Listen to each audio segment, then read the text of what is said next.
Hello friends, नमस्कार। मैं रुचि आज आप लोगों के साथ आज का जो मेरा विषय है वो है युवा पीढ़ी के लिए। आज का जो मेरा संदेश है वो युवा पीढ़ी के लिए है, युवाओं के लिए। और ये उन माता पिता के लिए भी है जो जिनके बच्चे छोटे हैं और वो अपना भविष्य उन्हीं बच्चों के साथ देख रहे हैं, या वो ये चाहते हैं कि हम अपनी लाइफ में, अपनी ओल्ड लाइफ में हमेशा अपने बच्चों के साथ रहें। तो दोस्तों, पहली बात ये है कि हमारी जिम्मेदारी है अपने बच्चों के प्रति। तो ये सिर्फ हमारी जिम्मेदारी इसलिए नहीं है कि हम उनके माता पिता हैं और वो बच्चे अच्छे बने, इसलिए कि हम उनके माता पिता हैं। आगे चल के हमें उनके साथ रहना है तो वो बच्चे अच्छे हों, बल्कि इसलिए भी है कि जैसे हम अपने बच्चों को बना देंगे, जैसे हम उन्हें संस्कार डाल देंगे, जो भी अच्छी बातें हम उन्हें सिखाते हैं या बताते हैं, जैसा कि हम चाहते हैं कि वो बन जाए, तो वही सारी चीज़ें हमें खुद भी करनी होगी। हमारा अपना रवैया किस तरह का है अपने माता पिता के साथ, उसको हम देखें, उसमें सुधार करें। क्योंकि इनडायरेक्ट रूप में, अपरोक्ष रूप में जो बच्चे हैं हमारे, वो सीख रहे हैं हमसे। हमने सीखा है अपने माता पिता से, हमारे बच्चे सीखेंगे हमसे। तो इसके लिए बहुत ज़रूरी है कि हम अपने बच्चों को अच्छा बनाने के लिए खुद भी वैसे ही बने जैसा कि हम चाहते हैं कि हमारे बच्चे हों।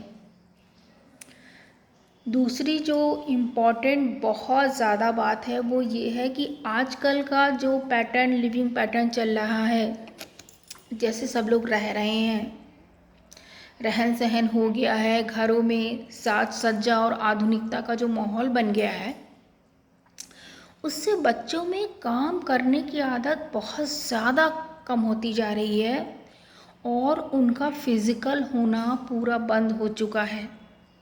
यहाँ तक कि कुछ पेरेंट्स और कुछ बच्चे काम करने को, या यहाँ तक कि अपने घर को साफ़ करने में, उसमें झाड़ू लगाने में, अपनी बेड शीट साफ़ करने में उन्हें शर्म महसूस होती है।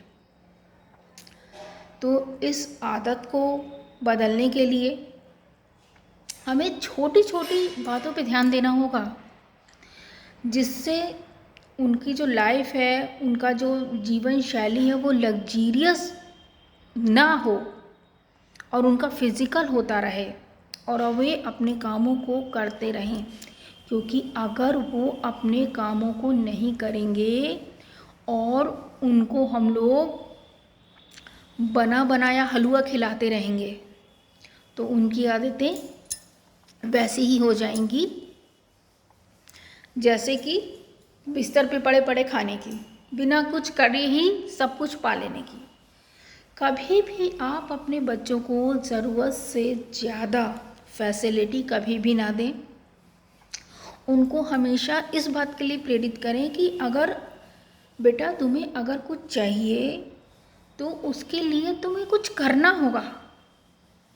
जैसे उसे, अगर आपको एक छोटी सी बात एग्जांपल से मैं बताऊं, आपके बच्चे को छोटा है, कोई स्कूल बैग लेना है, तो आप उसे बताइए कि बेटा आज का गोल्स ये है, अगर 3 दिन का गोल्स मैं तुम्हें दे रही हूँ और 3 दिनों में तुमने अगर ये काम कर लिया तो आप अपना बैग खुद से कमा सकते हैं। ये जो आपके गोल है, यही आपकी मनी है, यही आप इसको खर्च करेंगे और हम आपको दिलाएंगे एक प्यारा सा बैग, स्कूल बैग। कोई भी चीज़ हो सकती है, बड़ी भी हो सकती है, कंप्यूटर भी हो सकता है, लैपटॉप भी हो सकती है, लेकिन उस चीज़ के अगेंस्ट वैसे ही गोल्स को बच्चे को अचीव करना होगा। वो उसके अंदर मेहनत करने की क्षमता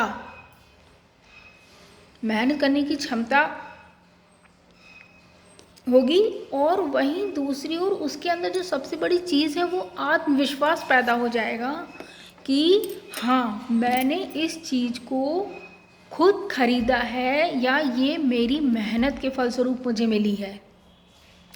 उसके अंदर एक कॉन्फिडेंस होगा, एक आत्मविश्वास होगा, और जब वो कहीं बाहर जाएगा तो उसके अंदर समाज से लड़ने की, समाज के गंदे तत्वों से लड़ने की हिम्मत होगी।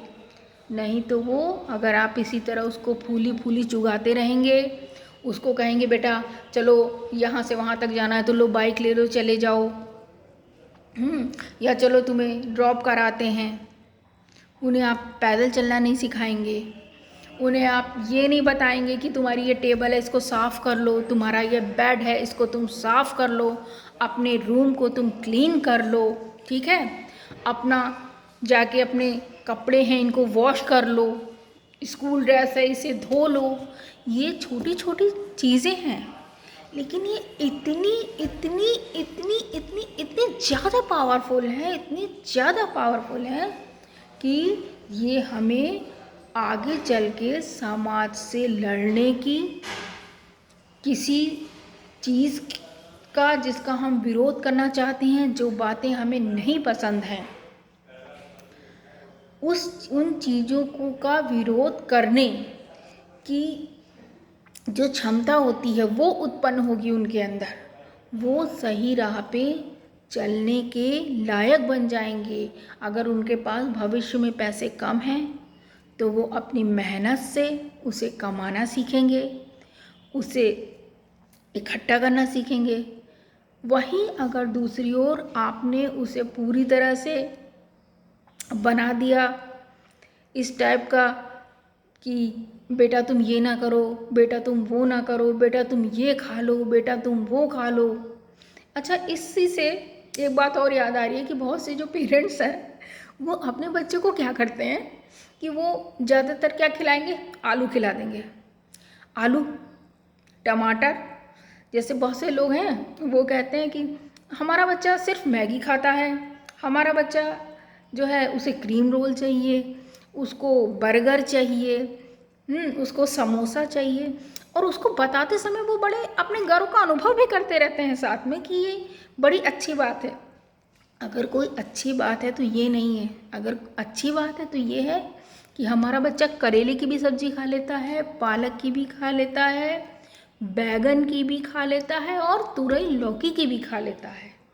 अच्छी बात ये है, गर्व करने वाली बात ये है, न कि ये कि हम अपने बच्चों को ऐसी चीज़ें पिज़्ज़ा बर्गर और ये सब खिला के पहले उसका स्वास्थ्य खराब कर दें, इसके बाद उसको डॉक्टर के पास लेके दौड़ें। इससे क्या होगा, उसकी पढ़ाई भी अफेक्टेड हो रही है, ठीक है, उसकी पढ़ाई, उसकी कोचिंग ट्यूशन, ये सारी चीज़ें अफेक्टेड हो रही हैं। और दूसरी बात जो सबसे ज़्यादा जिसमें हमें धनवान होना है वो है हमारा स्वास्थ्य, हमारे बच्चे का स्वास्थ्य, वो भी धीरे धीरे करके गिरता चला जाता है।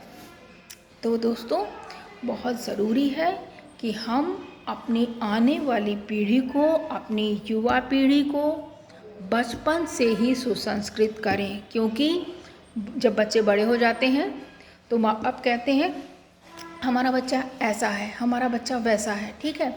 मैं मानती हूँ कि बच्चे जब बाहर चले जाते हैं पढ़ने के लिए तो कुछ चीज़ें वो ऐसी भी अडॉप्ट कर लेते हैं जो माँ बाप नहीं चाहते हैं, लेकिन जब तक वो हमारे पास हैं वो कच्ची मिट्टी का घड़ा है। तो इस कच्ची मिट्टी के घड़े को हम अंदर से सहारा देंगे और ऊपर से ठोकेंगे और धीरे धीरे करके हम इसको शेप में लाएंगे।